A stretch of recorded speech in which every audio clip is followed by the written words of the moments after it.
우리가 이 수요일에는 지금 사무엘하를 함께 살펴보고 있는데요. 특별히 이 사무엘서 전체를 관통하는 주제, 하나님께서는 외모를 보지 않으시고 중심을 보시고 또 가난한 자를, 겸손한 자를 높이시고 교만한 자를 낮추신다는 이 주제를 중심으로 말씀을 살펴보면서 우리가 하나님 앞에 어떤 중심으로 살아가야 하는지, 하나님이 어떤 중심을 기뻐하시는지를 함께 나누고 있습니다. 오늘 다윗은 하나님의 은혜로 평안을 누리고 있었습니다. 이스라엘의 왕이 된 후에 하나님이 다윗과 함께 하셨고, 다윗이 그 이스라엘 주변에 있는 모든 나라들과 전쟁을 치를 때마다 하나님께서 다윗에게 승리를 주셨습니다. 다윗이 그렇게 승리를 누리고 평안을 누리고 있을 때에 다윗이 한 가지 떠올린 것이 있었습니다. 그게 뭐냐면 사울의 아들 요나단이 자신에게 호의를 베풀었던 사실을 기억하고, 또 요나단과 언약을 맺었던, 약속했던 일을 다윗이 떠올리게 됐어요. 아마도 사무엘상 20장에 기록된 사건을 다윗은 떠올렸을 것입니다. 그 당시의 상황을 보면 다윗이 이제 블레셋 사람과의 전쟁에서 블레셋의 장수 골리앗을 쓰러뜨리게 됩니다. 그리고 이스라엘 백성들로부터 엄청난 인기를 이제 다윗이 얻게 되는 거죠. 근데 당시 왕이었던 사울은 그 일을 보면서 다윗을 기뻐하거나 다윗을 귀하게 여긴 것이 아니라 오히려 두려워하기도 하고 시기하기도 해서 다윗을 죽이려고 끊임없이 시도합니다. 그런데 사울의 아들이었던, 왕자였던 요나단은 그렇지 않았어요. 요나단은 다윗에게 놀라운 사랑과 호의를 베풀었습니다. 그 구체적인 사건이 사무엘상 20장에 기록되어 있는데, 요나단의 아버지인 사울이 다윗을 죽이려고 할 때 요나단이 그 사실을 다윗에게 알려서 다윗으로 하여금 도망치게 만들었던 그 사건이에요. 다윗은 사울을 위해서 수금을 타다가 사울이 던진 단창에 맞아 죽을 뻔했습니다. 그래서 사울로부터 도망쳤다가 요나단에게 찾아가서 하소연을 해요. 사무엘상 20장 1절을 보면 다윗이 이렇게 말합니다. 내가 무엇을 하였으며 내 죄악이 무엇이며 내 아버지 앞에서 내 죄가 무엇이기에 그가 내 생명을 찾느냐. 내가 사울 왕을 위해서 아무것도 악한 일을 행한 것이 없고 내가 그렇게 충성스럽게 섬겼는데 내 아버지 사울 왕은 왜 나를 죽이려고 하는가? 하소연을 하는 거예요. 요나단이 생각할 때는 그럴 리가 없다고 생각했어요. 아니, 이렇게 하나님이 함께 하시고 이런 귀한 다윗을, 이런 충성스러운 다윗을 아버지가 죽이려고 할 리가 없다. 요나단은 그렇게 생각한 거죠. 근데 다윗은 이미 당한 게 있잖아요. 자신이 죽을 뻔한 경험을 했기 때문에 아버지가 당신에게 말하지 않았을 뿐이지 내가 정말 지금 죽음의 위협 앞에 놓여 있다, 이렇게 얘기하는 거예요. 두 사람이 사울 왕의 마음을 시험해 보기로 합니다. 마침 두 사람이 대화를 나눈 다음 날이 초하루였습니다. 이 초하루는 매달 첫 번째 날, 그래서 이 첫째 날, 둘째 날을 이스라엘 백성들이 하나님 앞에 번제와 화목제를 드리면서 또 나팔을 불면서 기뻐하는 이런 절기가 있었어요. 그리고 왕실에서는 왕이 신하들을 데려다가 그 당시에 만찬을 벌였던 것 같습니다. 이 만찬의 자리에 당연히 왕자였던 요나단도 와야 하고 또 다윗도 와야 했을 겁니다. 근데 다윗이 그 만찬의 자리에 가지 않기로 한 거예요. 들에 숨어 있기로 했습니다. 그러면 이제 사울이 물어볼 거 아니에요. 요나단에게 다윗이 왜 만찬의 자리에 도대체 오지 않느냐 물어봤을 때 요나단이 이렇게 대답하기로 한 겁니다. 다윗이 가족을 위해서 제사를 드리기 위해서 베들레헴, 고향 베들레헴으로 돌아간다고 해서 제가 허락해 줬습니다. 이렇게 대답하기로 한 거예요. 만약에 그 말을 듣고 사울이 그렇구나, 잘 가서 제사 잘 드리고 오면 좋겠네 라고 말한다면 다윗을 향해서 호의를 가지고 있는 거겠죠. 근데 만약에 그렇게 얘기했는데 사울이 화를 내면서 누구 마음대로 다윗을 고향에 가도록 허락해 줬냐 라고 화를 낸다면 사울이 다윗을 해치려고 하는 마음이 있다는 것을 증명하는 표현으로 삼기로 했어요. 그래서 두 사람이 그 이야기를 나누면서 언약을 맺는 장면이 기록되어 있는데요. 사무엘상 20장 12절 13절을 보겠습니다. 요나단이 다윗에게 이르되 이스라엘의 하나님 여호와께서 증언하시거니와 내가 내일이나 모레 이맘때에 내 아버지를 살펴서 너 다윗에게 대한 의향이 선하면 내가 사람을 보내어 너에게 알리지 않겠느냐. 그러나 만일 내 아버지께서 너를 해치려 하는데도 내가 이 일을 내게 알려주어 너를 보내어 평안히 가게 하지 아니하면 여호와께서 나 요나단에게 벌을 내리시고 또 내리시기를 원하노라. 여호와께서 내 아버지와 함께 하신 것 같이 너와 함께 하시기를 원하노니 너는 내가 사는 날 동안에 여호와의 인자하심을 내게 베풀어서 나를 죽지 않게 할 뿐 아니라 여호와께서 너 다윗의 대적들을 지면에서 다 끊어버리신 때에도 너는 내 인자함을 내 집에서 영원히 끊어버리지 말라 하고. 아멘. 지금 무슨 약속을 하고 있는 거냐면요, 하나님께서 다윗과 함께 하시기를 원하는데 다윗이 자신을 죽이지 않기로, 여호와의 인자하심으로 요나단을 다윗이 죽이지 않을 뿐 아니라 하나님께서 다윗의 대적들을 다 무찔르셨을 때에도 요나단의 가문을 다윗이 해치지 않기를 약속하자. 나와 너 사이에, 내 후손과 너의 후손 사이에 서로 해치지 않기로 약속하자라는 이야기를 지금 나누고 있는 겁니다. 요나단이 이제 사울을 시험해 보러 식탁에 가서 말했어요. 다윗이 왜 이 자리에 없냐라고 물어봤을 때 베들레헴 고향에 제사를 드리러 간다고 해서 허락했습니다. 어떻게 됐을까요? 아버지 사울에게 욕을 바가지로 먹었습니다. 사울이 분노해서 요나단에게 막 소리치는 거예요. 30절 31절을 보겠습니다. 사무엘상 20장. 사울이 요나단에게 화를 내며 그에게 이르되 패역무도한 계집의 소생아, 네가 이새의 아들, 다윗이죠, 이새의 아들을 택한 것이 네 수치와 네 어미의 벌거벗은 수치됨을 내가 어찌 알지 못하랴. 31절. 이새의 아들이 땅에 사는 동안은 너와 네 나라가 든든히 서지 못하리라. 그런즉 이제 사람을 보내어 그를 내게로 끌어오라. 그는 죽어야 할 자이니라 한지라. 이 말을 듣고 요나단이 다윗을 변호하려고 했다가 사울이 던진 창에 요나단도 맞아서 죽을 뻔했어요. 분명하게 알게 된 거죠. 요나단이 정말 아버지가 사울이 다윗을 죽이려고 하는 것이 확실하구나.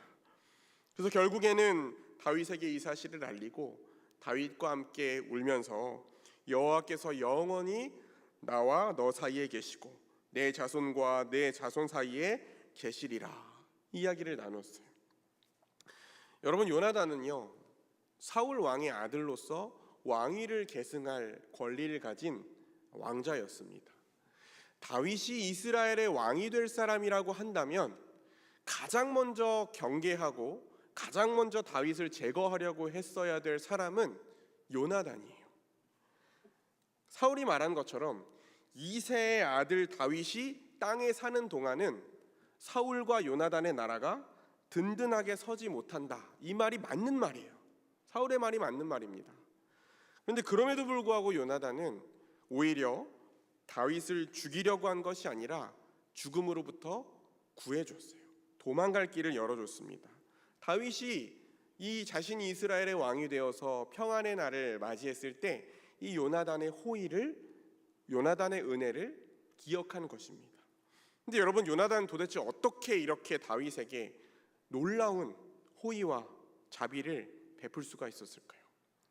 성경은 3번이나 요나단이 다윗을 자기 생명과 같이 사랑했다 그렇게 표현하거든요.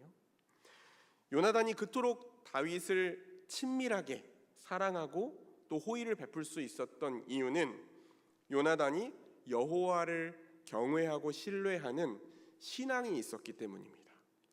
처음 요나단이 다윗을 사랑하게 되었을 때가 언제였냐면 다윗이 골리앗을 물리치고 왔을 때였어요. 다윗이 골리앗과 전투를 치르는 가운데 나는 창과 단창을 의지하지 않는다. 전쟁은 여호와께 속한 것이고 나는 만군의 여호와의 이름으로 나아간다 라고 선포하면서 골리앗과 싸우고 돌아왔을 때 사무엘상 18절을 보면 요나단의 마음이 다윗의 마음과 하나가 되어 요나단이 그를 자기 생명같이 사랑하니라 라고 되어 있습니다. 그 하나님을 경외하고 그 하나님을 신뢰하는 그 다윗의 중심이 요나단의 중심과 같았던 거예요.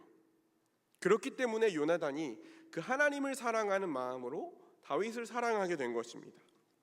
요나단은 하나님께서 다윗과 함께 하신다는 사실도 분명하게 알았고, 또 심지어 결국 다윗이 이스라엘의 왕이 될 거라는 사실도 요나단은 분명하게 알고 있었어요. 사무엘상 23장 17절에서 요나단이 다윗에게 이렇게 말합니다. 두려워하지 말라. 내 아버지 사울의 손이 너에게 미치지 못할 것이요 너는 이스라엘의 왕이 되고 나는 내 다음이 될 것을 내 아버지 사울도 안다 그랬어요. 여러분, 하나님을 경외하고 신뢰했던 요나단은 자기의 아버지 사울의 뜻이나 자신의 왕권을 얻는 것보다 하나님의 뜻이 이루어지는 것이 더 중요했습니다. 하나님이 기뻐하시는 일이 요나단에게도 기쁜 일이었어요. 하나님의 뜻을 알고 하나님 아버지의 마음을 품고 있었기 때문에 이 정치적인 모든 이해관계를 뛰어넘어서 여호와의 인자하심으로 다윗에게 요나단이 호의를 베풀 수 있었던 것이죠. 여러분, 우리는 철저하게 이기적이고 자기중심적인 존재입니다. 그게 죄인의 본성이에요. 더군다나 우리가 인생을 살아가면서 여러 가지 어려움을 겪기도 하고 누군가에게 배신을 당하기도 하고 상처를 당하기도 하고 실패하기도 하면서 우리가 더 냉소적이 되기도 하고 더 경계하게 되기도 하고 더 방어적인 모습으로 우리가 변해가기도 하잖아요. 그 누군가를 향해서 내가 대가를 바라지 않고 이익을 기대하지 않고 아무 이해관계와 상관없이 호의를 베푼다는 것은 우리의 본성상 절대 불가능한 일입니다. 그리고 그런 호의를 누군가로부터 기대한다는 것도 너무나 어려운 일이죠. 그런데 그럼에도 불구하고 누군가에게 조건 없이 이해관계와 상관없이 호의를 베풀고 섬길 수 있는 사람이 있다면 그 사람은 여호와의 인자하심을 경험한 사람입니다.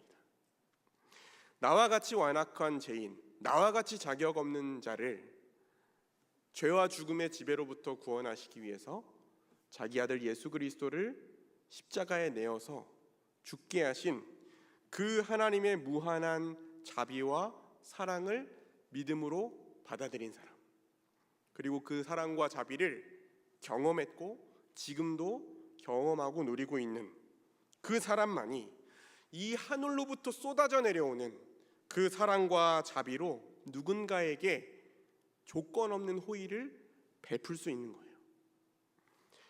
하나님께서 그 여호와의 인자하신 그 마음을 우리 안에, 완악하고 자기적 중심적이고 이기적인 우리 안에 그 여호와의 인자하신 마음을 창조하셨기 때문에 가능한 기적과도 같은 열매가 누군가를 향해서 우리가 호의를 베푸는 일인 거예요. 그래서 여러분, 누군가가 교회 안에서 여러분을 위해서 뭔가를 준비하고 있다면, 여러분을 위해서 무언가를 섬기고 있다면 그 사람 역시 여호와의 인자하심을 경험했기 때문에 그 일을 감당하고 있는 것입니다. 하나님 아버지의 마음을 품었기 때문에 그 하나님 아버지의 손과 발이 되어서 하나님께서 그 사람을 통해서 여러분을 돌보시고 필요를 채우시고 호의를 받아 누릴 수 있도록 은혜를 베풀어 주시는 거예요. 그렇지 않다면 어떻게 이 일이 가능하겠어요? 내 가족도 아니고 내 회사 직원도 아닙니다. 그런데 주방에서 내가 먹을 음식을 준비해요.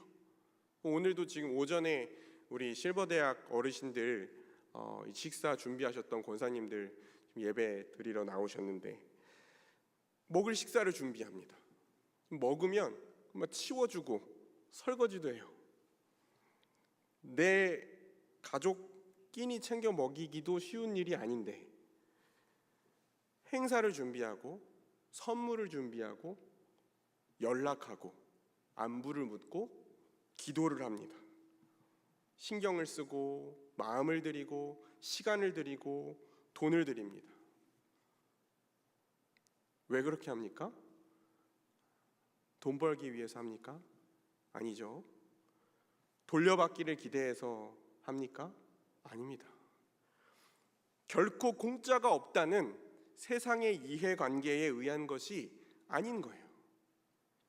여호와의 인자하심을 경험한 사람들에게 주어진 그 하나님 아버지의 마음으로 베푸는 호의인 것입니다.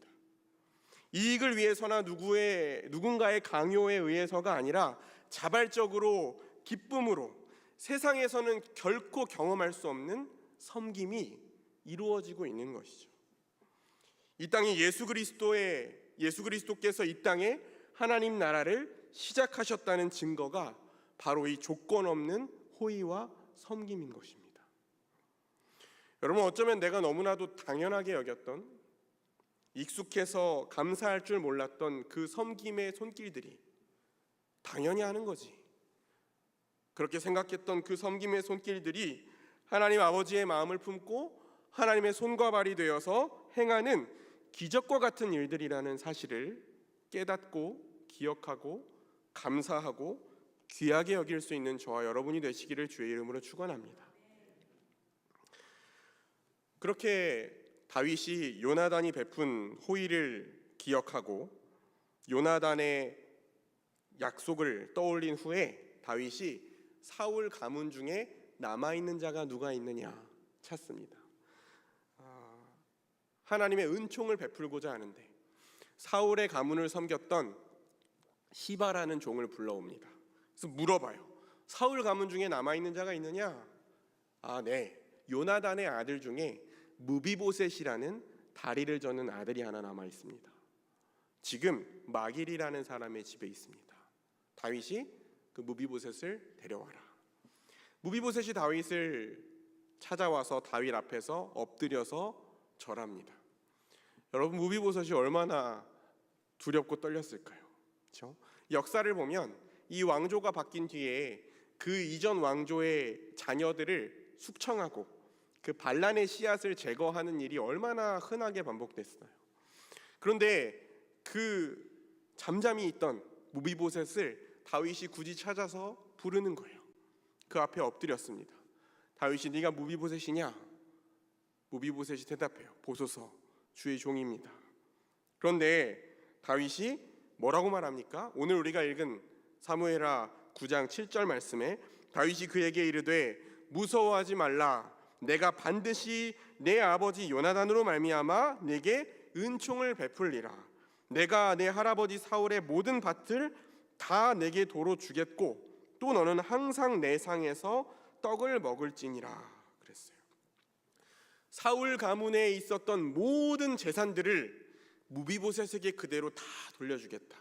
그리고 예루살렘 성에서 다윗의 왕족들과 같이 함께 만찬을 식탁을 누리게 하겠다.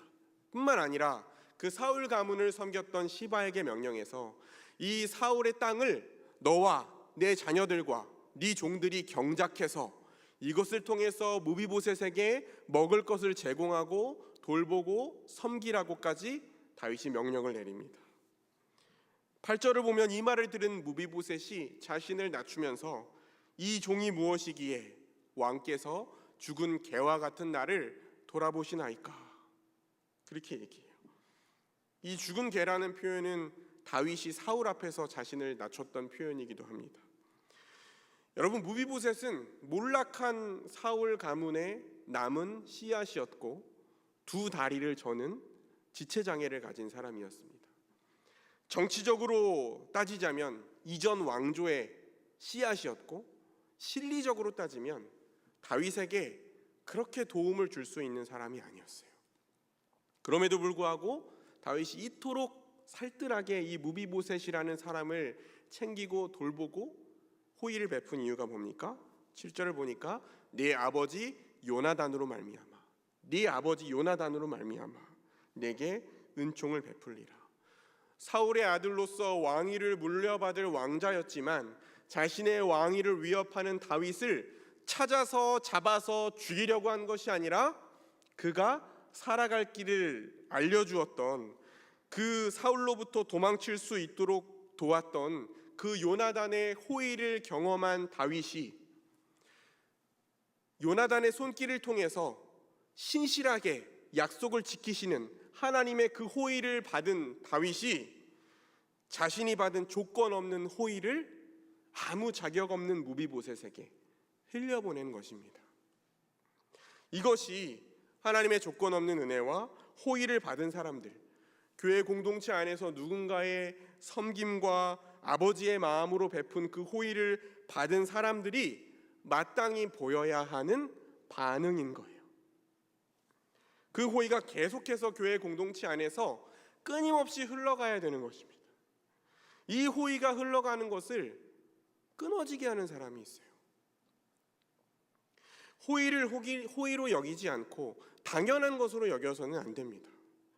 왜 더 섬기지 않냐고, 왜 나에게 더 주지 않냐고, 왜 더 잘하지 않냐고 요구만 해서는 안 되는 거예요.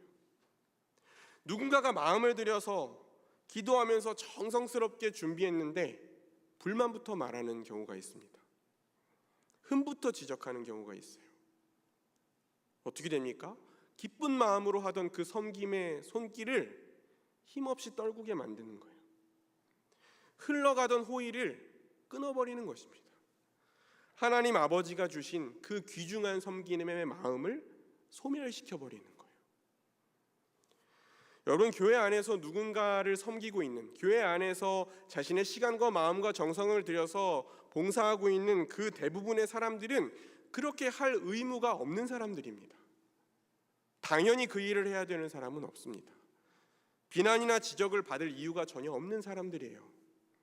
그저 하나님께 받은 은혜 때문에, 그저 하나님이 주신 마음 때문에, 하나님을 향한 그 감사와 감격 때문에 누군가를 향해서, 주의 몸된 교회를 향해서 그렇게 값없이 조건 없이 그저 호의를 베푼 것뿐입니다. 하나님 나라를 드러내고 이루어가는 손길인 것이죠. 우리는 다윗처럼 그 호의를 귀하게 여기고 기억하고 또 누군가에게 조건 없이 그 호의를 흘려보내야 합니다.